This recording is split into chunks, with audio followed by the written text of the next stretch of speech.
ರಣಕಣ ವಿಶೇಷ ಬುಲೆಟಿನಲ್ಲಿ 28 ಲೋಕಸಭಾ ಕ್ಷೇತ್ರಗಳ ಪೈಕಿ ಒಂದು ಲೋಕಸಭಾ ಕ್ಷೇತ್ರವನ್ನು ನಾವು ಪ್ರತಿನಿತ್ಯವೂ ಕೂಡ ಪಿಕ್ ಮಾಡಿ ಆ ಕ್ಷೇತ್ರದ ಪ್ಲಸ್ ಮೈನಸ್ ಅಭ್ಯರ್ಥಿ ಯಾರಾಗಬಹುದು, ಯಾರಿದ್ದಾರೆ, ಅವರ ಪ್ಲಸ್ ಆರ್ ಮೈನಸ್ ಏನು ಅನ್ನೋದ್ರ ಬಗ್ಗೆ ಪ್ರತಿನಿತ್ಯವೂ ಕೂಡ ಈ ಅರ್ಧ ಗಂಟೆ ಕಾಲ ಸವಿಸ್ತರವಾಗಿ ನಿಮ್ಮ ಮುಂದೆ ಇಡುವಂಥ ಪ್ರಯತ್ನವನ್ನು ಮಾಡ್ತಾ ಬರ್ತಾ ಇದ್ದೀವಿ. ಇವತ್ತು ನಾವು ತೆಗೆದುಕೊಂಡಿರುವಂಥ ಕ್ಷೇತ್ರ ಹಾವೇರಿ ಲೋಕಸಭಾ ಕ್ಷೇತ್ರ.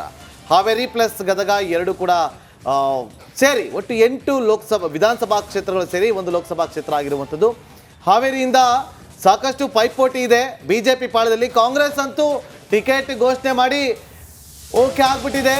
ಆಲ್ರೆಡಿ ಅಲ್ಲಿನ ಅಭ್ಯರ್ಥಿ ಹಾರ್ಜರಿಯಾಗಿ ಪ್ರಚಾರಕ್ಕೆ ಪ್ಲಾನಿಂಗ್ ಅನ್ನ ಮಾಡ್ಕೊಳ್ತಿದ್ದಾರೆ. ರಣಕಣದಲ್ಲಿ ಏಲಕ್ಕಿನಾಡು ಹಾವೇರಿ ಗದಗ ಲೋಕಸಭಾ ಕ್ಷೇತ್ರ ದಿನದಿಂದ ದಿನಕ್ಕೆ ರಂಗೇರ್ತಾನೆ ಇದೆ ಲೋಕ ಅಖಾಡ. ರಿಪಬ್ಲಿಕ್ ಕನ್ನಡದಲ್ಲಿ ಗ್ರೌಂಡ್ ರಿಪೋರ್ಟ್ನ ಮಾಹಿತಿ ಇದೆ, ಇಂಚಿಂಚು ಮಾಹಿತಿ ಇದೆ ನೋಡಿ. ಪ್ರತಿಯೊಬ್ಬ ವೀಕ್ಷಕರಿಗೂ ಕೂಡ ಈ ಕ್ಷೇತ್ರದಲ್ಲಿ ಏನಾಗಬಹುದು, ಈ ಕ್ಷೇತ್ರದಲ್ಲಿ ಯಾರು ನಿಂತರೆ ಯಾರು ಗೆಲ್ತಾರೆ, ಯಾವ ಅಭ್ಯರ್ಥಿ ಆಗಬಹುದು, ಬಿಜೆಪಿಯಿಂದ ಏನಾಗ್ಬೋದು, ಕಾಂಗ್ರೆಸ್ನಲ್ಲಿ ಏನಾಗಬಹುದು, ಈ ರೀತಿಯಾಗಿ ಒಂದಷ್ಟು ಚರ್ಚೆಗಳಾಗ್ತಾ ಇರುತ್ತೆ. ಅದು ವೀಕ್ಷಕರ ವಲಯದಲ್ಲಿ ಆ ಒಂದು ಚರ್ಚೆಗಳಿಗೆ ಒಂದಷ್ಟು ಪುಷ್ಟಿ ನೀಡುವಂಥ ಮಾಹಿತಿಯೊಂದಿಗೆ ನಾವು ಪ್ರತಿನಿತ್ಯವೂ ಕೂಡ ಇದೇ ಸಮಯಕ್ಕೆ ನಿಮ್ಮ ಮುಂದೆ ಬರ್ತೀವಿ. ಇವತ್ತು ಹಾವೇರಿ ಲೋಕಸಭಾ ಕ್ಷೇತ್ರದೊಂದಿಗೆ ನಾವಿಬ್ರು ಕೂಡ ಇವತ್ತು ನಿಮ್ಮ ಮುಂದೆ ಬಂದಿದ್ದೀವಿ. ಎಸ್, ಹಾವೇರಿ ಲೋಕಸಭಾ ಕ್ಷೇತ್ರ ಒಂದು ಜಿದ್ದಿನ ಅಖಾಡ. ಹಾವೇರಿ ಲೋಕಸಭಾ ಕ್ಷೇತ್ರ ಉತ್ತರ ಕರ್ನಾಟಕದ ಹೆಬ್ಬಾಗಿಲು. ದಾಸ ಶ್ರೇಷ್ಠ ಕನಕದಾಸರು, ವರಕವಿ, ಸರ್ವಜ್ಞ ಗುರು ಗೋವಿಂದ ಭಟ್ಟರು, ಸಂತ ಶಿಶುನಾಳು ಶರೀಫರನ್ನ ಕೊಟ್ಟಂತ ದಾರ್ಶನಿಕರ ನೆಲ ಈ ಹಾವೇರಿ ಲೋಕಸಭಾ ಕ್ಷೇತ್ರ. ಕಾಂಗ್ರೆಸ್ನಿಂದ ಅಭ್ಯರ್ಥಿಯ ಘೋಷಣೆ ಆಗಿದೆ, ಬಿಜೆಪಿಯಿಂದ ಒಂದು ಹಗ್ಗ ಜಗ್ಗಾಟ, ಹೊಯ್ಕೈ ಅಂತೂ ಜೋರಾಗಿದೆ. ಹಾಗಾದ್ರೆ ಹಾವೇರಿ ಲೋಕಸಭಾ ಕ್ಷೇತ್ರದ ಸಂಪೂರ್ಣ ವಿಶ್ಲೇಷಣೆ ಮಾಡೋಣ. ಅದಕ್ಕಿಂತ ಮುಂಚೆ ಒಂದು ಸಂಕ್ಷಿಪ್ತ ವರದಿ ಇದೆ, ಕ್ವಿಕ್ ಆಗಿ ನೋಡೋಣ ಬನ್ನಿ.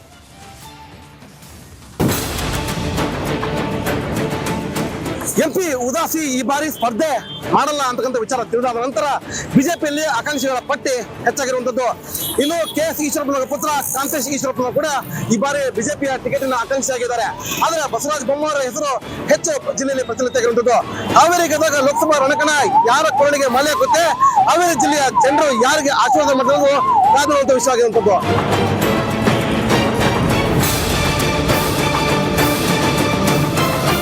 ಹಾವೇರಿ ಗದಗ ಉತ್ತರ ಕರ್ನಾಟಕದ ಹೆಬ್ಬಾಗಿಲು. ಏಲಕ್ಕಿನಾಡು ದಾಸ ಶ್ರೇಷ್ಠ ಕನಕದಾಸರು, ಸರ್ವಜ್ಞ ಗುರು ಗೋವಿಂದ ಭಟ್ಟ, ಸಂತ ಶಿಶುನಾಳ ಶರೀಫರು, ಕುಮಾರ ವ್ಯಾಸರನ್ನ ಕೊಟ್ಟ ದಾರ್ಶನಿಕರ ನೆಲ ಹಾವೇರಿ ಗದಗ ಲೋಕಸಭಾ ಕ್ಷೇತ್ರ. ಹಾವೇರಿ ಗದಗ ಲೋಕ ಅಖಾಡ ರಂಗು. ಕೈ ಅಭ್ಯರ್ಥಿ ಆನಂದ ಸ್ವಾಮಿ ಗಡ್ಡದೇವರ ಮಠ. ದಿನದಿಂದ ದಿನಕ್ಕೆ ಕರ್ನಾಟಕದಲ್ಲಿ ಲೋಕಸಭಾ ಚುನಾವಣೆ ಕಾವು ರಂಗೇರ್ತಿದೆ. ನಿನ್ನೆ ಕಾಂಗ್ರೆಸ್ ಅಭ್ಯರ್ಥಿ ಆನಂದ ಸ್ವಾಮಿ ಗಡ್ಡದೇವರ ಮಠಗೆ ಟಿಕೆಟ್ ನೀಡಿ ಕಾಂಗ್ರೆಸ್ ನಾಯಕರು ಗೊಂದಲಕ್ಕೆ ತೆರೆ ಎಳೆದಿದ್ದಾರೆ. ಬಿಜೆಪಿ ಸಂಸದ ಶಿವಕುಮಾರ್ ಉದಾಸಿ ಲೋಕಸಭಾ ಸ್ಪರ್ಧೆಯಿಂದ ಹಿಂದೆ ಸರಿದ ಹಿನ್ನೆಲೆ ಬಿಜೆಪಿಗೂ ಕೂಡ ಅಭ್ಯರ್ಥಿ ಆಯ್ಕೆಗೆ ಸವಾಲಾಗಿದೆ.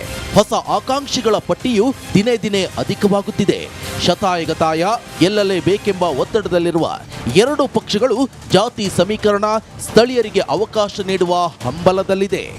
2004ರಿಂದ ಈ ಕ್ಷೇತ್ರದಲ್ಲಿ ಬಿಜೆಪಿ ನಿರಂತರ ಗೆಲುವು ಸಾಧಿಸುತ್ತಾ ಬಂದಿದೆ. ಬಿಜೆಪಿ ಭದ್ರಕೋಟೆಯಾಗಿ ಹೊರಹೊಮ್ಮಿದೆ. ಇದಕ್ಕೂ ಮೊದಲು ಕಾಂಗ್ರೆಸ್ ಭದ್ರಕೋಟೆಯಾಗಿರುವಂತಹ ಈ ಕ್ಷೇತ್ರ 2009ರ ಲೋಕಸಭಾ ಚುನಾವಣೆವರೆಗೆ ಧಾರವಾಡ ದಕ್ಷಿಣ ಕ್ಷೇತ್ರವಾಗಿತ್ತು. ಕ್ಷೇತ್ರ ಮರುವಿಂಗಡಣೆಯ ನಂತರ ಧಾರವಾಡದಿಂದ ಕ್ಷೇತ್ರ ವಿಂಗಡಣೆಯಾಗಿ ಹಾವೇರಿ ಗದಗ ಲೋಕಸಭಾ ಕ್ಷೇತ್ರ ಸೃಷ್ಟಿಯಾಯಿತು. 2004ರಲ್ಲಿ ಮಂಜುನಾಥ ಕುನ್ನೂರು ಬಿಜೆಪಿ ಅಭ್ಯರ್ಥಿಯಾಗಿ ಗೆಲುವು ಕೂಡ ಸಾಧಿಸಿದ್ರು. ಅಂದಿನಿಂದ ಶುರುವಾದ ಬಿಜೆಪಿಯ ಗೆಲುವಿನ ಯಾತ್ರೆ 2019ರವರೆಗೆ ನಿರಂತರವಾಗಿ 4 ಚುನಾವಣೆಯಲ್ಲಿ ಕಮಲ ಅರಳಿದೆ. ಗದಗ ಜಿಲ್ಲೆಯ 3 ವಿಧಾನಸಭಾ ಕ್ಷೇತ್ರ ಮತ್ತು ಹಾವೇರಿ ಜಿಲ್ಲೆಯ 5 ವಿಧಾನಸಭಾ ಕ್ಷೇತ್ರ ಒಳಗೊಂಡು ಒಟ್ಟು 8 ವಿಧಾನಸಭಾ ಕ್ಷೇತ್ರವನ್ನ ಹಾವೇರಿ ಗದಗ ಲೋಕಸಭಾ ಕ್ಷೇತ್ರ ಹೊಂದಿದೆ. 8 ಕ್ಷೇತ್ರದಲ್ಲಿ ಶಿರಹಟ್ಟಿ ವಿಧಾನಸಭಾ ಕ್ಷೇತ್ರ ಹೊರತುಪಡಿಸಿ ಇನ್ನುಳಿದ ಗದಗ, ರೋಣ, ಹಿರೇಕೆರೂರು, ರಾಣೆಬೆನ್ನೂರು, ಬ್ಯಾಡಗಿ, ಹಾನಗಲ್ ಮತ್ತು ಹಾವೇರಿ ವಿಧಾನಸಭಾ ಕ್ಷೇತ್ರದಲ್ಲಿ ಕಾಂಗ್ರೆಸ್ ಶಾಸಕರು ಗೆಲುವು ಸಾಧಿಸಿದ್ದಾರೆ. ಲೋಕಸಭಾ ಚುನಾವಣೆ ಸ್ಪರ್ಧೆಯಿಂದ ಶಿವಕುಮಾರ್ ಉದಾಸಿ ಹಿಂದೆ ಸರಿಯುವಂತ ಎಲ್ಲ ಸಾಧ್ಯತೆಯೂ ಇದೆ. ಅಭ್ಯರ್ಥಿ ಹುಡುಕಾಟದಲ್ಲಿ ಸಮತೋಲನ ಕಾಯ್ದುಕೊಳ್ಳುವಂತ ಅನಿವಾರ್ಯತೆ ಬಿಜೆಪಿ ಹೈಕಮಾಂಡ್ಗೆ ಎದುರಾಗಿದೆ. ಹೀಗಾಗಿ ಲಿಂಗಾಯತ ಹಾಗೂ ಕುರುಬ ಸಮುದಾಯದ ನಡುವೆ ಯಾರಿಗೆ ಟಿಕೆಟ್ ನೀಡಬೇಕು ಎನ್ನುವ ಚರ್ಚೆ ಶುರುವಾಗಿದೆ. ಕಳೆದ 4 ಚುನಾವಣೆಯಲ್ಲಿ ಬಿಜೆಪಿ ಲಿಂಗಾಯತರಿಗೆ ಟಿಕೆಟ್ ನೀಡಿತ್ತು. ಮಾಜಿ ಸಚಿವ ಕೆಎಸ್ ಈಶ್ವರಪ್ಪ ಪುತ್ರ ಕಾಂತೇಶ್ ಕ್ಷೇತ್ರದ ತುಂಬೆಲ್ಲ ಸಂಚಾರ ಮಾಡ್ತಿದ್ದಾರೆ. ಕಾಂತೇಶ್ ತಂದೆ ಈಶ್ವರಪ್ಪ ಜೊತೆ ಹೋಮ ಹವನ ಮಾಡುತ್ತಾ ಮಠಾಧೀಶರ ಭೇಟಿ ಮಾಡುವ ಮೂಲಕ ಕ್ಷೇತ್ರದಲ್ಲಿ ಚುರುಕಾಗಿದ್ದಾರೆ. ಆದರೆ ಈಶ್ವರಪ್ಪ ಪುತ್ರನ ಸ್ಪರ್ಧೆಗೆ ಅಡ್ಡಗಾಲು ಹಾಕಿರುವಂತ ಮಾಜಿ ಸಚಿವ ಬಿಸಿ ಪಾಟೀಲ್ ನೇರವಾಗಿಯೇ ವಾಗ್ದಾಳಿ ನಡೆಸಿದ್ದಾರೆ. ನನ್ನ ಅಭಿಪ್ರಾಯ ನನಗೆ ಟಿಕೆಟ್ ಕೊಡಬೇಕು, ನನಗೆ ಟಿಕೆಟ್ ಕೊಡಬೇಕು. ನಾವು ಭಾರತೀಯ ಜನತಾ ಪಕ್ಷದ ಸಲುವಾಗಿ ಶಾಸಕ ಸ್ಥಾನಕ್ಕೆ ರಾಜೀನಾಮೆಯನ್ನು ಕೊಟ್ಟು ಬಂದು 4 ವರ್ಷಗಳ ಕಾಲ ಭಾರತೀಯ ಜನತಾ ಪಕ್ಷ ಆಡಳಿತ ಮಾಡಲಿಕ್ಕೆ ನಾವು ತ್ಯಾಗ ಮಾಡಿ ಬಂದಂಥವ್ರು. ಇವತ್ತು ಮನೆಯಲ್ಲಿ ಕೂತ್ಕೊಂಡಿದ್ವಿ. ಈಗ ನಮಗೆ ಟಿಕೆಟ್ ಕೊಡಬೇಕು ಹೊರತು ಬೇರೆಯವ್ರಿಗೆ ಕೊಟ್ಟರೆ ಸರಿಯಲ್ಲ, ನಮಗೆ ಕೊಡಬೇಕು ಅಂತೇಳಿ ನಾನು ಪಕ್ಷದ ವರಿಷ್ಠರಲ್ಲಿ ವಿನಂತಿ ಮಾಡ್ತೇನೆ. ಈಶ್ವರಪ್ಪ ಪುತ್ರನಿಗೆ ಟಿಕೆಟ್ ನೀಡಿದರೆ ಪಕ್ಷ ಗೆಲ್ಲುವುದಿಲ್ಲ ಅಂತ ಹೇಳಿದ್ದಾರೆ. ಹಾವೇರಿ ಗದಗ ಜಿಲ್ಲೆಯ ಸ್ಥಳೀಯ ಆಕಾಂಕ್ಷಿಗಳಿಗೆ ಟಿಕೆಟ್ ನೀಡುವಂತೆ ಗೌರವ ಪಟ್ಟು ಹಿಡಿದಿದ್ದಾರೆ. ಕಾಂಗ್ರೆಸ್ ಅಭ್ಯರ್ಥಿ ಘೋಷಣೆ ಆಗ್ತಿದ್ದಂತೆ ಬಿಜೆಪಿಯಲ್ಲಿ ಪ್ರಬಲ ಆಕಾಂಕ್ಷಿಗಳ ಸಂಖ್ಯೆ ಗಣನೀಯವಾಗಿದೆ. ಇನ್ನು ಏಲಕ್ಕಿ ನಾಡಿನ ಗೆಲುವಿನ ಏಲಕ್ಕಿ ಮಾಲೆ ಯಾರ ಕೊರಳಿಗೆ ಬೀಳುತ್ತೆ ಅಂತ ಕಾದು ನೋಡಬೇಕಿದೆ. ಇದಾಗಿತ್ತು ಹಾವೇರಿ ಗದಗ ಲೋಕಸಭಾ ಚುನಾವಣೆಯ ರಣಕಣ. ಮಾರುತಿ ಬಿಎಂ, ರಿಪಬ್ಲಿಕ್ ಕನ್ನಡ, ಹಾವೇರಿ. ಕಾಂಗ್ರೆಸ್ ತನ್ನ ಅಭ್ಯರ್ಥಿಯನ್ನ ಘೋಷಣೆ ಮಾಡಿದೆ. ಆನಂದ ಗಡದೇವರ ಮಠ ಅವರನ್ನ ಅಭ್ಯರ್ಥಿಯಾಗಿ ಘೋಷಣೆ ಮಾಡಿದೆ. ಆದರೆ ಬಿಜೆಪಿಯಲ್ಲಿ ಮಾತ್ರ ಇನ್ನೂ ಟಿಕೆಟ್ ಅನೌನ್ಸ್ ಆಗಿಲ್ಲ. ಜಿದ್ದಾಜಿದ್ದಿನ ಪೈಪೋಟಿ ಅಂತೂ ಏರ್ಪಟ್ಟಿದೆ. ಇಬ್ಬರು ಮಾಜಿ ಮುಖ್ಯಮಂತ್ರಿಗಳು ಈಗ ಈ ಕ್ಷೇತ್ರದಿಂದ ಕಣಕ್ಕಿಳಿತಾರೆ. ಅಂದರೆ ಯಾರು ಇಬ್ಬರು ಮಾಜಿ CMಗಳ ಪೈಕಿ ಯಾರು ಬರ್ಬೋದು ಅನ್ನುವ ಕುತೂಹಲ ಇದೆ.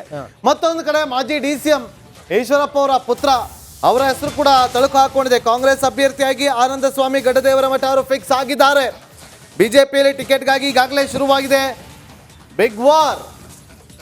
ಮಾಜಿ CMಗಳಿಗೆ ಸಿಗುತ್ತಾ ಟಿಕೆಟ್ ಅಥವಾ ಈಶ್ವರಪ್ಪ ಅವರ ಪುತ್ರ ಕಾಂತೇಶ್ಗೆ ಟಿಕೆಟ್ ಸಿಗುತ್ತಾ? ಕುತೂಹಲ ಅಂತೂ ಇದ್ದೇ ಇದೆ. ನೋಡಿ, ಹಾವೇರಿ ಗದಗ ಲೋಕಸಭಾ ಕ್ಷೇತ್ರದ ಆಕಾಂಕ್ಷಿಗಳು ನೋಡಿ ಯಾರೆಲ್ಲ ಇದ್ದಾರೆ ಅಂತೇಳಿ.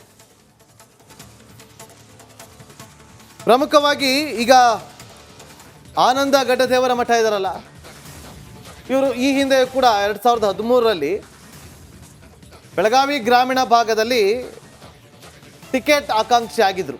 2013 ವಿಧಾನಸಭಾ ಚುನಾವಣೆಯ ಸಂದರ್ಭದಲ್ಲಿ ಆಗ ಲಕ್ಷ್ಮೀ ಹೆಬ್ಬಾಳ್ಕರ್ ಅವ್ರಿಗೆ ಟಿಕೆಟ್ ಸಿಕ್ತು ಅಂತ ಹೇಳಿ ಇವರಿಗೆ ಟಿಕೆಟ್ ಸಿಗೋದಿಲ್ಲ, ಇಂಡಿಪೆಂಡೆಂಟ್ ಆಗಿ ನಿಂತ್ಕೊಳ್ತಾರೆ, 17,000 ಮತಗಳನ್ನು ಪಡೆದುಕೊಳ್ತಾರೆ. ಕಾಂಗ್ರೆಸ್ಸಲ್ಲಿಂದ ಟಿಕೆಟ್ ಸಿಗಲಿಲ್ಲ ಅನ್ನೋ ಕಾರಣಕ್ಕೆ. ಇವರ ತಂದೆಯೂ ಕೂಡ ರಾಜಕಾರಣಿ, ಇವರ ತಾತವು ಕೂಡ ರಾಜಕಾರಣಿ ಆಗಿದ್ದರು. ರಾಜಕಾರಣಿಯ ಕುಟುಂಬದಿಂದ ಇವರು BSc ಮಾಡಿದ್ದಾರೆ. ಚಿಕ್ಕ ವಯಸ್ಸಿನಿಂದಲೇ ರಾಜಕೀಯದತ್ತ ಸಾಕಷ್ಟು ಆನಂದ ಗಡ್ಡದೇವರ ಮಠ ಹೆಚ್ಚು ಆಸಕ್ತಿಯನ್ನು ತೋರಿಸಿದ್ರು, ಹೆಚ್ಚು ಒಡನಾಟವನ್ನು ಕೂಡ ಇಟ್ಕೊಂಡಿದ್ದಾರೆ ಕ್ಷೇತ್ರದಲ್ಲಿ. ನೋಡಿ, ಈಗ ನಾವೇನು ಗಮನಿಸ್ತಾ ಇದ್ದೀವಿ, ಹಾವೇರಿ ಲೋಕಸಭಾ